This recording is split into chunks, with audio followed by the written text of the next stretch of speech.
talk about your takeaways from Mark Kingston, how you feel about him as South Carolina's head baseball coach, because again, I know, fans are very tough right now. They have it's kind of a mixed bag if you talk to fans, again, because the expectations are so high.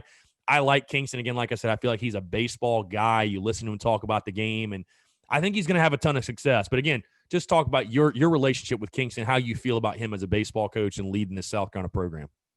Well, I love him as a baseball guy and as a baseball coach. I remember I had him against Florida a few years ago. I don't know if it was 19 or 18, I don't remember, but they were taking batting practice. I believe it was Thursday night. It was the night before the series, and he had the pitching machine about 42 feet away from home plate, dialed up about as fast as it would go, because they were going to face big-time velocity the entire weekend, and they were trying to simulate big-time velocity as best as they possibly could. And many times batting practice is like, guys working on stuff, and you gotta, it is not I would say a competitive environment.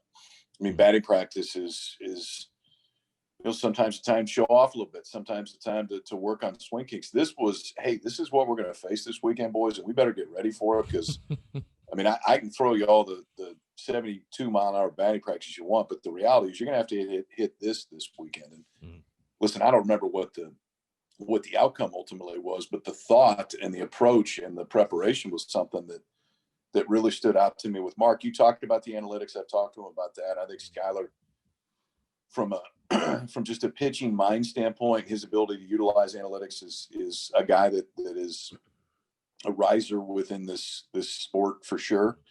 So it makes for a really good combination. I do think Mark got cut into a situation to where, especially at that program, but within that league, about anywhere, you feel like you got to win now, and maybe are you building enough with high school kids? Do you feel like you got to go out and get more JUCO kids because you got to fill more gaps immediately? And man, if we go 12 and 18 in the league next year, I don't know how much rope I have, and that's a really hard place to be in, I think, as the head coach. So that balance is a difficult balance. They were off to a decent start last year too. The power numbers are pretty good across the board. You had a healthy Majinski. You were going to get a chance to spin through the SEC with a legitimate ace, which you need in that league. You just do. You need a one, because if you don't have a one, man, you're down 1-0 most weekends going into Saturday, and that ain't comfortable. So, listen, I think that he's a guy that definitely fits there. You can see a path to success, but it's no different than LSU. Hell, dude, it's no different than growing up Nebraska football in the mid 90s. It really isn't. Frank Solich replaced Tom Osborne. Frank Solich, a hell of a football coach, and replacing Tom Osborne, I don't care who you were, it probably wasn't going to work. And I think it was that way for Chad, who I respect. Chad's a friend. If Chad had to do it all over again, do you take that job again? Yeah, you still probably do, because you get a chance to be the head coach in South Carolina. But man, was that a tough spot to be in. I think Mark does have an advantage of being the next guy up. I really do. I think that expectations have been tempered a little bit.